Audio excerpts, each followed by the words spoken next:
नमस्कार मंडळी. मराठी ऑप्शन मंत्रा या आपल्या चॅनेलवर मी तुमचं सगळ्यांचं अगदी मनापासून स्वागत करतो. आजचा विषय खूपच रंजक आहे बरं का. शेअर मार्केट म्हणजे फक्त आकड्यांचा कंटाळवाणा खेळ वाटतो ना, पण आज आपण बघणार आहोत की या मार्केटमध्ये रोज खरेदीदार आणि विक्रेत्यांमध्ये जे एक महायुद्ध चालतं त्याची एक खूपच सुंदर आणि दृश्य कथा किंवा व्हिज्युअल स्टोरी कशी वाचायची. चला तर मग वेळ न घालवता लगेचच सुरुवात करूया.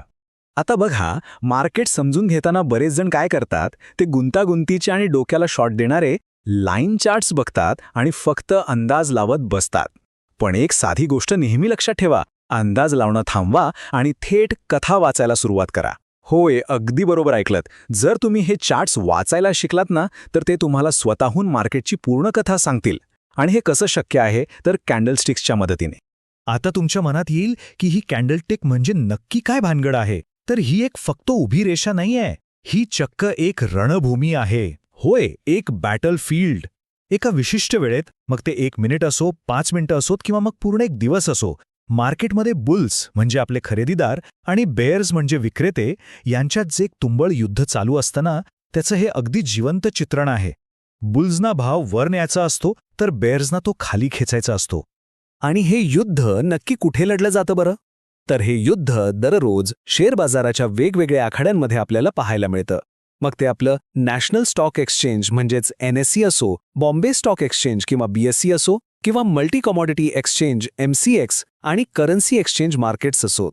जिथे कुठे ट्रेडिंग होतं तिथे ही कॅन्डलस्टिक्सची जोरदार रस्सीखेच तुम्हाला दिसणारच. आता हे सगळं कसं तयार होतं?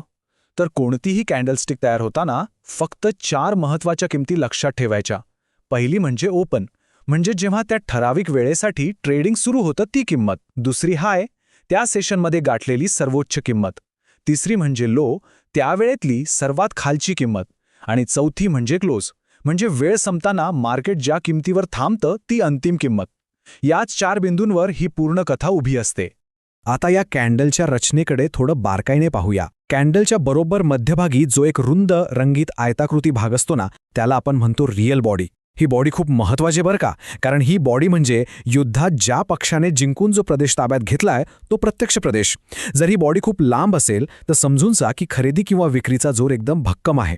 आणि जर ती छोटी असेल तर याचा अर्थ मार्केटमध्ये सध्या संभ्रम आहे, कुणालाच नक्की दिशा समजत नाहीये.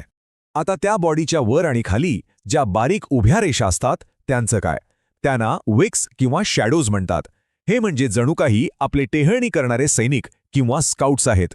ते शत्रूच्या हद्दीत खोलवर घुसण्याचा प्रयत्न करतात. अपर विक आपल्याला सांगते की खरेदीदारांनी किंमत वर ढकलण्याचा खूप प्रयत्न केला, पण विक्रेत्यांनी त्यांना पुन्हा मागे ढकललं. आणि लोअर विक दाखवते की विक्रेत्यांनी किंमत खाली नेण्याचा प्रयत्न केला, पण खरेदीदारांनी त्यांना पुन्हा वर खेचलं. या कॅन्डलस्टिक्सचे रंग तर आपल्याला एका सेकंदात बाजाराचा मूड सांगतात. जर कॅन्डल हिरवी असेल तर तो बुल्सचा म्हणजेच खरेदीदारांचा दणदणीत विजय आहे, कारण इथे क्लोज किंमत ही ओपन किमतीपेक्षा जास्त असते. या उलट लाल कॅन्डल म्हणजे बेअर्सचा म्हणजेच विक्रेत्यांचा विजय.